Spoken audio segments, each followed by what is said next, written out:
Welcome to the Insights to Communicate podcast with Adam Probalski, where market and opinion research come together with public affairs and PR. All right, welcome, Mark Fisher. We can get started with this episode.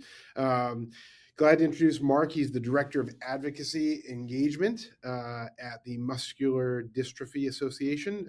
Some people have seen MDA, that's how we know it.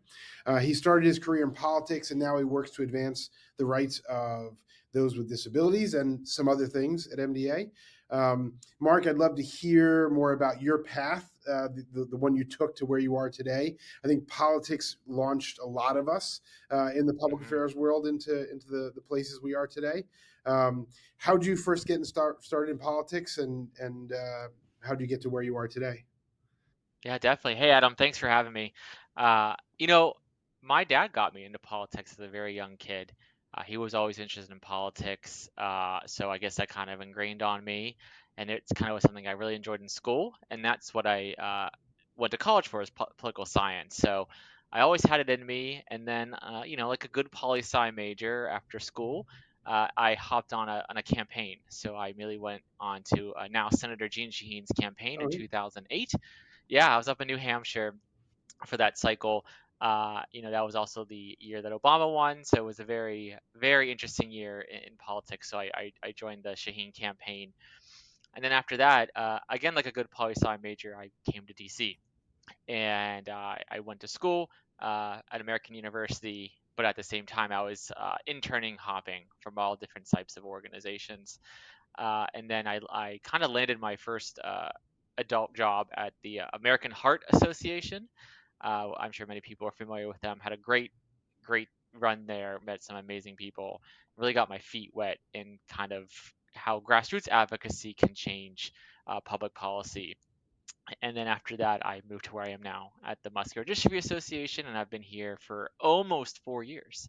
So that's kind of my path. But like a lot of folks, you kind of get your feet wet and hop around at all different types of places, and before you kind of solidify where you are. So that was my path here. So let's talk about grassroots advocacy for a minute. I think it may be, there's a lot of people listening that know what grassroots is and they do it, but I think there's a lot of misconceptions about that. I've certainly had some activity in grassroots, and you see the things like the intercept in district, or the phone call, cross connects, or the letter writing or email writing campaigns, and I'm sure there's like 10 other things that you do that I don't know about. What's the maybe walk us through a scenario, not specific necessarily, but of like what happens when somebody says, like, we need to engage our membership, we need to engage our community to support something, or to oppose something.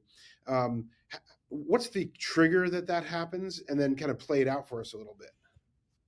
Yeah, so like that's my daily job. Okay. I get that all the time from folks, and I like this is like my question that I get from lots of my family when I go back from Christmas. What do you do? Like, what exactly do you do? And I like to say, the way I kind of explain it is, I'm not a lobbyist. I work with wonderful lobbyists, but I'm not one. But my job is to make our volunteer base and our grassroots volunteers into their own lobbyists, and make sure they have the tools and the resources and everything they need to make sure that their voice is heard on Capitol Hill to make an impact. That is my sole job. And there's many ways to do that. So as you said, there's more than ever, and this is the challenge of running a grassroots program in 2023, is there are more tools and more ways to be heard than ever before.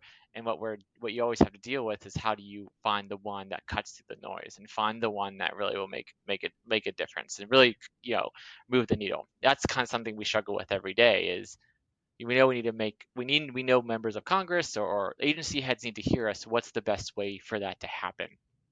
And so, back to your question, when someone says we need to activate the base on this, the first thing you have to ask yourself is, is this an issue that the grassroots voice is appropriate on? Because not everything that's lobbied on Capitol Hill is a grassroots issue.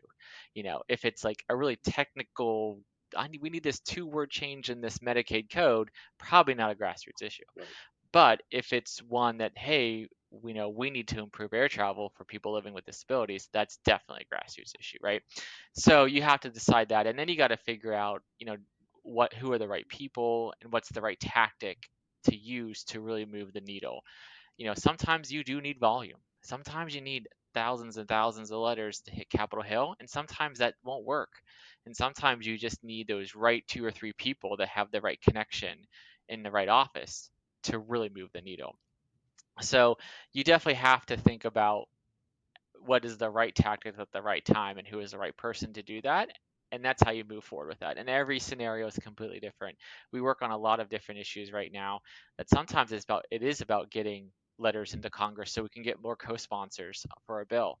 Sometimes it's about finding, there's other issues that I just need to find the right person to contact the right senator to get a hearing on the table. So it really depends on the issue, and each one is very, very different. But it's not cookie cutter. It's definitely, you gotta think of the strategy.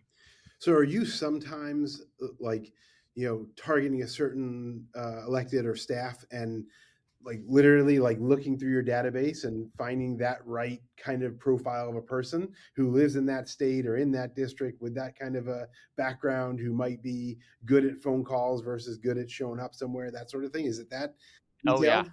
absolutely, absolutely. And when we did our a hill day or flying, whatever you want to call it, in May, that's exactly what we did, because um, we were doing accessible air travel at that time. We still are, but it was a point of legislative process where it was really down to just key committees at that point who were making the key decisions.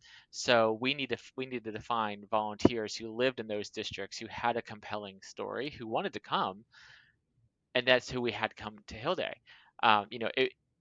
We didn't need 435 people from every district. We really needed 30, like 30 or so people from the right districts to come in. That was the right tactic at the right time. Right. So it literally was us going through our databases and said who lives where, who has the compelling story, who who would be the right fit, who's the right person to come at the right time. And that's how we did that. So yeah, it can really be that granular, Adam, where you do go through your database and filter, filter, filter to find who would be the right subset of folks. That is it's cool. It must be very fulfilling when like you hit the mark and it's the right person and they get the job done, because it can't be easy with all those people. No, Yeah. and sometimes you don't have, like, sometimes Yeah. you might have to go with plan B or Right. plan C if you need something so specific. It's not always that easy, but yeah, it can be that granular. So you brought up accessible air travel, and Yeah. so I'm the parent of a special needs and a medical needs son, and so Hmm. air travel is not really something that I think is accessible to us, but for a bunch of different reasons. But something that we've contemplated, like how would we do that? Um, we don't necessarily. You can certainly talk about the legislation, but maybe talk about like how do you advocate on a subject like that? Is it bringing people who have those needs to have make that case themselves to legislators and staff, or is it kind of illustrating it with a video, or what's the way you're, I guess, the most effective way you've been able to use your organization to kind of advocate for accessible air travel? Yeah, I mean, it's we've employed all the above tactics this year. So this is a very important year. Every 5 years, Congress has to reauthorize the Federal Aviation Act. It's one of those. There's many laws that Congress just has to reauthorize every so years, and this is one of them. And this is really, Congress waits for this moment to really do anything aviation wise because they know it's coming. So this is a pretty important year. So this was our main campaign, was to get some positive legislation in this reauthorization. So you're hitting on something, is we felt that, you know we needed to do something a little different this year, just another tactic to try to really get some positive reforms in this legislation. So with air travel, I told this to my family before. You're waiting for your flight, and you hear them say, for those folks who need extra time, please board now. And most people aren't paying attention, they're on their phone, they're doing other things, and they know their routine, they don't really know what that means. But that's the time where folks who do have wheelchairs, they get onto planes. but no, the general public doesn't see that. And it's a really, as one of our advocates says, it can be a very dehumanizing process, but most folks don't see it because they're still back in the terminal. They don't board yet. So this year, we decided to actually film that process. So we had a video team uh, film two of our volunteers as we're traveling for our Hill Day to film that process, and it was the good, the bad, and the ugly, and some very uncomfortable parts because the process is uncomfortable to watch, but it's important you show what it's like for someone to be transferred from their power chair onto a very small aisle chair and then transferred again onto an airplane seat. It's uncomfortable, but it's important that you show that because most folks don't see it. So we did do a whole video campaign around that. It's extremely powerful. I mean, it was a very it's still a very successful video campaign. We're still seeing dividends from it, Right. and a huge thanks to the volunteers who partnered with us on it. It's remarkable.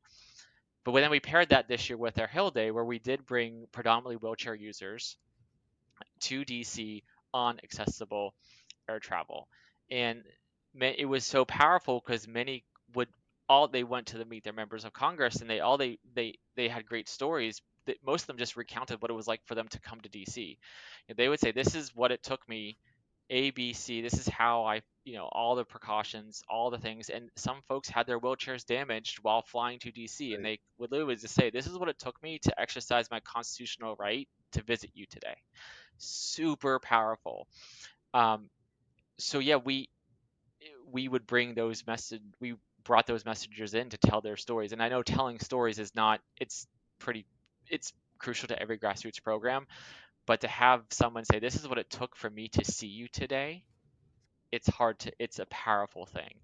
And it made for probably the most powerful whole day I've been part of. That's really, I mean, it's cool.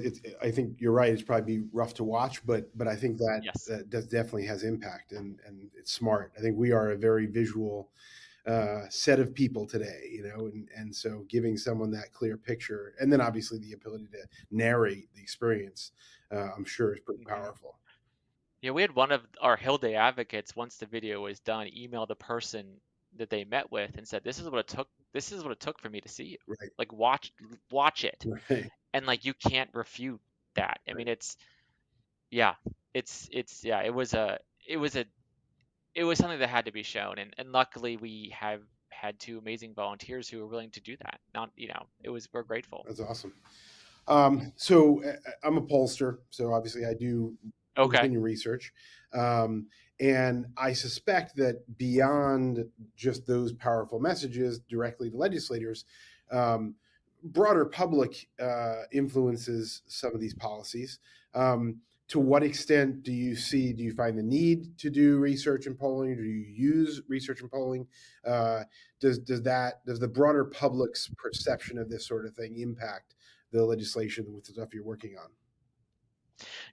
I mean, the Muscular Dystrophy Association we really truly listen to the audience that we serve. So the folks living with neuromuscular disease and their family, and we both listen to them anecdotally. So MDA has many touch points within the community, whether our care centers, we have a resource center where folks call with questions about issues and challenges they're facing, and we will take all of that data that's collected and say, "Hey, we're getting a lot of calls on Medicaid issues or Medicare issues. This one Medicare issue, a lot of folks are calling our care centers about, or our resource center about, is there a legislative fix to that?"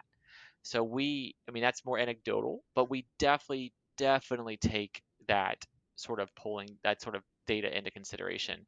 Uh, the Muscular Dystrophy Association routinely surveys the folks who sign up with us, our membership, whatever you want to call it, Yeah. membership, our members, routinely challenges they are facing, and we use that survey data, to heavily influence the issues we work on. I mean, air travel. I mean, it seems obvious that we should be improving that, but the data we get from the wider MDA community supports that. We we routinely hear things about insurance issues that folks are facing that we get from the survey data that our MDA does, and that highly influences our advocacy work. One of the things, we could work on a lot of issues a time, but one of the criteria we use is how impactful would this be to the neuromuscular community, and we get a lot of those answers through some of the survey data that MDA does.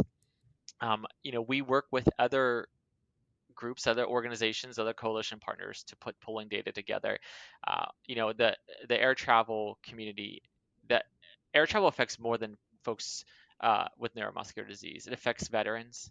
It affects the aging population. It affects so many types of folks that we have a really unique coalition working together Right. to improve it. And we partnered with them on last year on a major survey project to get more data in to go to Capitol Hill offices on. So, we do a lot of surveying within the communities we serve, and it really does both, it really helps guide our advocacy agenda. Awesome. So let's get into some nitty gritty about how you operate, because I'm fascinated by Okay. this, and I think the listeners are fascinated by, like, first, where do you go for news every day? You wake up, you open up your phone, and you're on what apps? What's the news sources that you have to go to first? Yeah, it's two. It's usually Washington Post. It's one of the it's the only it's the one news source I pay for every month. I usually read them a lot. I'm still a local news guy too. So I'm in the DC area, so our local NBC affiliate, I watch them every morning. And then I do check my local. I grew up in Pittsburgh, Pennsylvania, so I check what's going on there. Oh, But definitely that. And then every night, sounds like I'm an old soul at heart. Every night at 6, I watch the PBS NewsHour. okay. So I still watch them as well. So those are my go-to. I've tried to wean off the news from social media. I will say that for like breaking news, I do follow Jake Sherman a lot because he kind of gets the inside scoop, and Manu Raju as well from CNN. Those folks tend to know what's going on during the day. But those are probably the multiple ones I use a lot.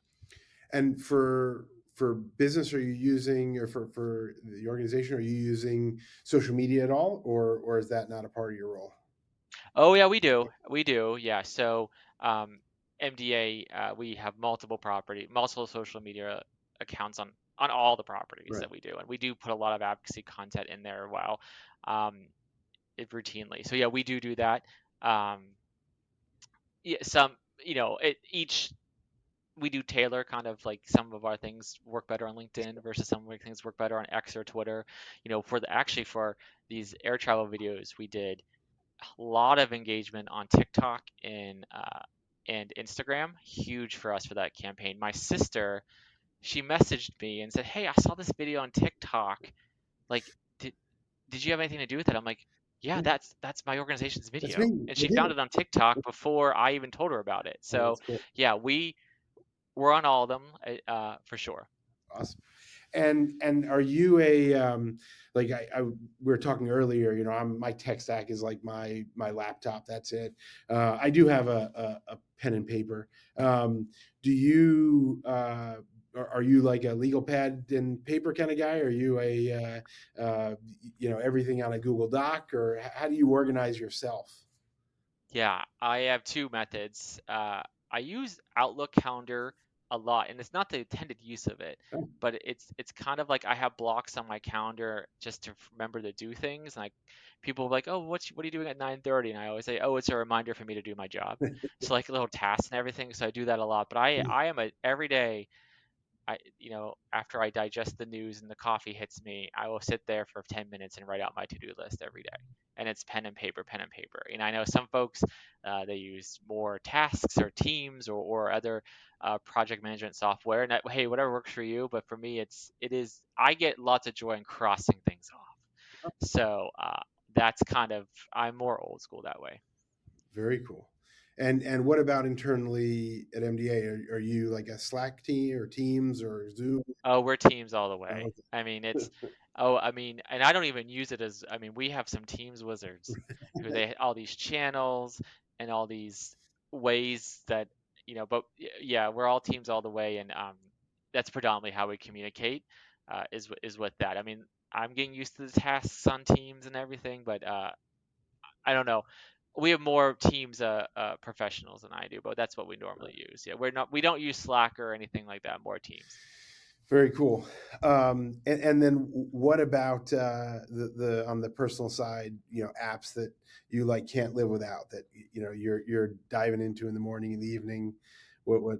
Yeah, Yeah. it's I've been trying, like, I think most, it's hard in DC to kind of disconnect, right? But I really do. Like, once it's after dinner time, I really try to, like, move on to other passions and Ah, everything. So, I think it's important. So this is where I'm an aviation geek. I love planes. I love all that sort of stuff. Like, so where we live, we're kind of over the flight path of both, almost all three, honestly. So Dallas, DCA, and BWI. So I have it's called Flight Radar 24. It's a live radar app, and every time I see a plane go by, I'm like, oh, I wonder where that's going. And I pull it up, and like I probably pull the thing up 25 times a day to see where planes are going and everything. Maybe because I want to be on one of them.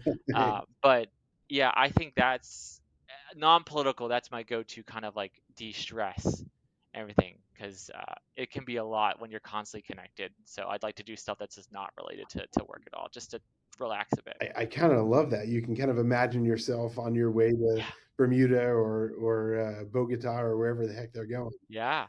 I tracked the when the pandas went back to China a couple weeks ago. I tracked that plane all the way back to Well, China. So yeah, I mean, it's a stupid thing, but it's my escape. right.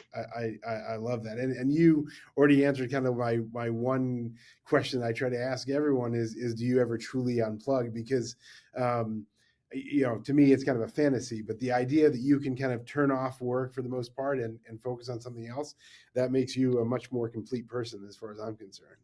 I'm not saying I'm perfect at it. I mean, it is hard, right?